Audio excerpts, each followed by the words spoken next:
నమస్తే రమ్మగారు. నమస్తే జయ. రమ్మగారు, తెలివిగలవారు అనే వాటి గురించి మనం చాలా స్టోరీలు చెప్పుకున్నాం. తెలివిగల కోడళ్ళు, అల్లుళ్ళు, కూతుళ్ళు, అట్లా రకరకాల స్టోరీలు. అలాంటి స్టోరీ ఏదైనా ఉంటే చెప్పండి. ఒక రాజుగారు ఉండేవారు ఇదివరకు. మరి పెద్ద రాజుల కాలం నాటిది కాదు, జమీందారుల కాలం నాటిది అనుకో. అయితే ఆయనకి తను తెలివిగలవాడిని చాలా నమ్మకం అంట. ఆయనకే నా అంత తెలివిగలవాడిని నేనే అని చెప్పుకునేవారు. అయితే ఏదైనా సందర్భం వచ్చినప్పుడు చాలా తెలివిగా చెప్పాను కదూ అని అడుగుతుండేవాడు. అందరూ శబాష్ శబాష్ అనేవాళ్ళు. ఏం చేస్తారు రాజుగారి దగ్గర? రాజుగారి దగ్గర ఆఫీసర్ల దగ్గర తోక జాడించడానికి వీలు లేదు. జాడిస్తే వాళ్ళు ఏం చేస్తారో తెలియదు. నచ్చకపోయిన శబాష్ శబాష్ అంటూ ఉండాలి అంతే. చాలా బాగుంది అనేవారు. మీ తెలివిగల వాళ్ళు మీరేనండి అనేవాళ్ళు. ఆయనకి బాగుండేది.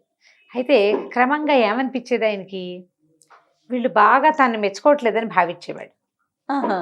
ఆ తర్వాత ఏం చేసేవాడు, కొన్నాళ్ళు పోయాక ఎవరైనా తెలివిగల వాళ్ళు ఉన్నట్టు మీ ఎరికనా అని కొత్తగా వచ్చిన వాళ్ళని అడుగుతూ ఉండేవాడు. వాళ్ళు వెంటనే మీరే అనాలి. మీ ఎంత తెలివి ఎవరికి ఉంటుందండి అంటే ఒక రకం, మా ఊళ్ళో ఉన్నాడండి అంటే వాడి తెలివి ఏమిటో చూద్దామని. వాళ్ళ తెలివి ఏమిటో మనం తెలుసుకోవాలి కదా. సరే, ఇలా అయ్యేసరికల్లా ఈ చుట్టుపక్కల ఊళ్ళ నుంచి శిస్తులు వసూలు చేసుకొస్తారు. శిస్తులు వసూలు చేయడం అంటే అదే ఇప్పుడు మన ట్యాక్సులు. పాత రోజుల్లో ఏం చేసేవాళ్ళు, ఆ ఊళ్ళు కరణాలు, మున్సబులు ఉండేవాళ్ళు, ఠాణేదారులు, వీళ్ళు చాలా రకరకాలు ఉండేవాళ్ళే. పేర్లు కూడా భలే డిఫరెంట్గా ఉండేవి. వాళ్ళు ఏం చేస్తారు, ఆ ఊళ్ళో ఉన్న శిస్తులు వసూలు చేసి మూట కట్టి రాజస్థానాన్ని పట్టుకొచ్చి ఇస్తారు. జమీందారుల రోజుల్లో కూడా అలాగే ఉండేవి. ఆ ఊళ్ళ నుంచి రావాల్సిన డబ్బు, రావాల్సినంత పంట వస్తూ ఉండేది రాజధానికి. సరే, ఈ ఊళ్ళ నుంచి వచ్చిన వాళ్ళు ఉంటారుగా, వాళ్ళందరినీ మీ ఊళ్ళో తెలివైన వాడు ఎవడు అట్లా ఎంక్వైరీ చేస్తుంటే అన్ని ఊళ్ళల్లో ఒకడు పోచేయని ఒకడు వాడు సూపర్ తెలివిగల వాడని తెలుసుకున్నారు. వాడంత తెలివైన వాడు వాడేట. వాడు మామూలు తెలివి కాదట వాడితే. ఎంత వాడినైనా బోల్తా కొట్టించేస్తాడట. వీడు ఈ ఊరు వాడు అంటే ఏ ఊరు వాడు ఆ పోచయ్య పక్క ఊరు వాళ్ళని బోల్తా కొట్టించిన కథలు కూడా కొన్ని విన్నారు. ఆయనకి అదేమిటో వాడిని చూద్దామనిపించింది. సరే, 4 సార్లు 5 సార్లు 6 సార్లు విన్నారు. వినేసరికల్లా ఇన్ని చోట్ల నుంచి, ఇన్ని సోర్సుల నుంచి ఆ ఊరి పోచయ్యగాడే తెలివిగలవాడంటే ఆ పోచయ్య సంగతి ఏమిటో చూడాలి. ఫలానా ఊరు అని తెలిసింది కదా. ఈయన ఏం చేశాడు, గుర్రం వేసుకుని ఎవరిని పిలవకుండా ఆయన ఒకడనే కమాన్ వెళ్ళాడనమాట. ఒకడే కమాన్ వెళ్ళటమంటారు దాన్ని, అలా విహారంగా వెళ్ళటం. వెతుక్కుంటూ వెళ్ళాడు. ఆ ఊరి మొగదల్లోనే ఏవో పొలాలు ఉన్నాయి. ఒకడు ఓ గోచి పైకి పెట్టుకుని నెత్తిగా ఒక కండువా చుట్టుకుని వంగి పొలంలో పనిచేస్తున్నాడు. ఈయన పోయి అక్కడ నుంచున్నాడు. ఏమో ఇది ఫలానా ఊరేనా అని అడిగాడు. అయ్య బాబాయ్ అవునండి అన్నాడు. అని నుంచున్న రైతు పని చేసుకుంటున్నమాట. వాడు ఏదో వంగి కాలువ తీసుకుంటున్నాడు అనమాట. మీ ఊళ్ళో పోచయ్య అని భలే తెలివిగల వాడు ఉన్నట్టు కదా, ఆ ఊరేనా ఇది అన్నాడు. అవునండి, అక్షరాల అదే ఊరండి అన్నాడు. ఏమిటో వాడి తెలివి అన్నాడు. ఏదో అయ్య బాబు ఒక మాట తెలివేనండి. ఎక్కడ ఉంటాడు అన్నట్టు. అయ్య బాబు నేనేనండి అన్నాడు. వాడు అంతా బాబు బాబు అంటుంటే వీడు తెలివిగల వాడని ఎందుకు అనిపిస్తుంది రాజుగారికి? ఏమన్నాడు, ఏమిటో నువ్వేనా, ఏమిటి ఇలా సింపుల్గా ఉన్నావు నువ్వు అన్నాడు. ఏమిటోనండి, పుట్టినప్పటి నుంచి ఇలాగే ఉన్నాను బాబు నేను, దయచేయండి సెలవు ఇవ్వండి, మీరు ఏదంటే చెప్పంటే అది చెప్తానన్నాడు. అనేసరికి ఆయన అన్నాడు, ఏమిటి నీ దగ్గర చాలా తెలివితేటలు ఉన్నాయట, ఏమిటో చూపించు నేను చూస్తాను అని అడిగాడు. ఈ పోచయ్య అన్నాడు, అయ్యా మీరు వస్తారని తెలియలేదు బాబు, తెలుసుంటే ఉంచుకునేవాడినండి దగ్గర, తెలియలేదు నాకు. మా జిత్తుల జంత్రి అని ఉందండి మన దగ్గర.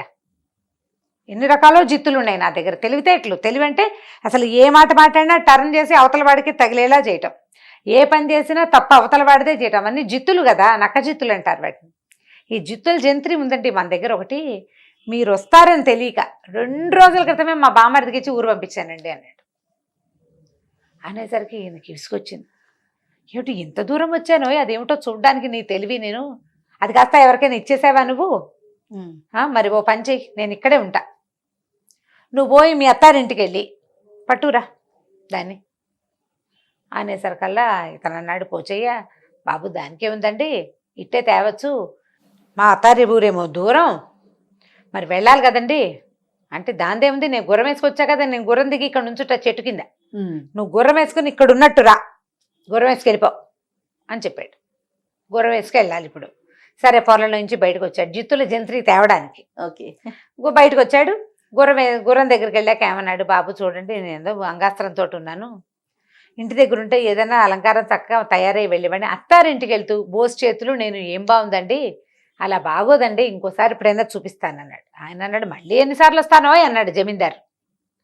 ఎన్నిసార్లు వస్తాను, నీకోసం పొద్దునే బయలుదేరి వచ్చానా, ఏముంది దానికి అలంకారానికి, ఇగో ఈ ఉంగరాలు తీసుకో అని చేతుకున్న ఉంగరాలు, ఆయన రాజముద్ర కూడా ఉంది అందులో, అన్ని ఉంగరాలు వీడి వేళకు పెట్టారు. చూడు సరిగ్గా సరిపోయినాయి నీకు, ఉంగరాలు పెట్టుకో.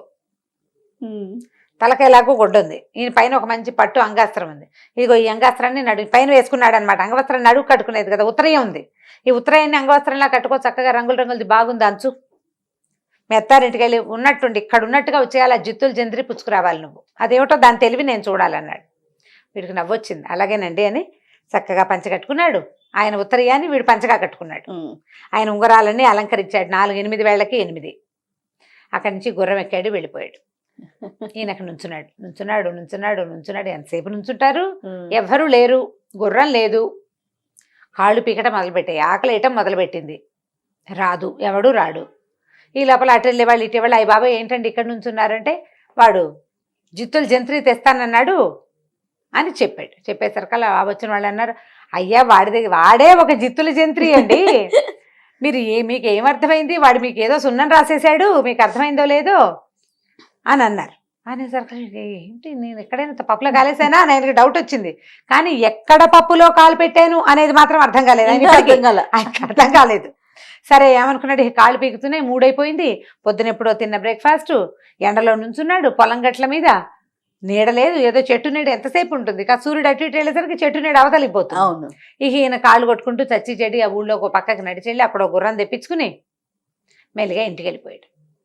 ఇంటికి వెళ్ళిపోతే సాయంకాలానికి చీకటి పడే వేళకి ఈయన ఉంగరాలు వచ్చేసినాయి, గుర్రము వచ్చేసింది.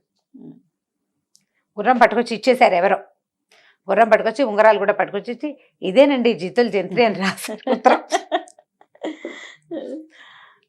ఒక మనిషి దగ్గర తెలివి ఎక్కడ ఉండాలి, ఒక వస్తువులో ఉంటుంది, ఆ వస్తువు ఇంకోటికి ఇస్తాడా, నువ్వు అది నమ్మేవంటే అప్పుడే పప్పులో కాలేస్తాడు. అంతే కదా, అతను తెలివితేటలు కాదు, నీ తెలివి తక్కువ. అంతే. ఇక ఆ తర్వాత ఈ రాజుగారు నేను తెలివైన వాడిని అండం మానేశాడు. అయితే ఏం చేశాడంటే ఆయన ఈ తెలివి కలిగిన ఆ పోచయ్యని పిలిపించి, మళ్ళీ నువ్వు చాలా తెలివైన వాడివి, అయినా కూడా నువ్వు తెలివిలో మోసం చేసే గుణం లేదు నీకు. ఇప్పుడు రాజుగారి ఉంగరాలు గుర్రము గనక నువ్వు వాడుకోదలుచుంటే, ఆయన ఆలోచించుకున్నాడు 2-3 రోజులు. గుర్రం అమ్మేసి ఉంగరాలు కరిగించుకుని తినేసి చేసేదేం లేదు. అందులో రాజముద్ర కూడా ఒకటి ఉంది, ఎంత పాడైనా చేయొచ్చు దాంతో, అంటే ఎన్ని రకాల పనులైనా చేసేసేయచ్చు కదా, అడ్వాంటేజ్ తీసుకోవచ్చు. అయినా కూడా నువ్వు నీ తెలివి చూపించాలనుకున్నావు కానీ తప్పులు చేయలేదు కాబట్టి నువ్వు మా దగ్గర ఒక అధికారిగా ఉండు గానని ఆ చదువు రాని తెలివైన వాడైన ఈ పోచయ్యకి సంతకం పెట్టడం మాత్రం నేర్పించి తమ దగ్గరే ఉంచుకున్నారు. ఇంత తెలివైన వాడు బయట ఉంటే కొన్నాళ్లకైనా మోసానికి దిగుతాడేమో. రాజుకి సున్నం పెట్టేశాడు కదా, గుర్రాన్ని పట్టుకెళ్ళిపోయాడు, ఉంగరాలు పట్టుకెళ్ళిపోయాడు, ఉంగరాలు ఓ చోట గుర్రం ఓ చోట అప్పచెప్పాడు. అందుకని వాడిని ఒక అధికారం చేసుకుని తన దగ్గరే ఉంచుకున్నారు. నీలాంటి తెలివి గల వాడు ఎవడైనా ఒకడు దొరికితే వాడిని పట్టుకురా, మన దగ్గరే పెట్టుకుందాం, వాళ్ళని బయటకు తిరగనివ్వకూడదు అని భావించాడనమాట రాజుగారు. కథ కంచికి మనం ఇంటికి. బాగుంది తెలివితేటలు, సూపర్, సింపుల్ అండ్ ఈజీ.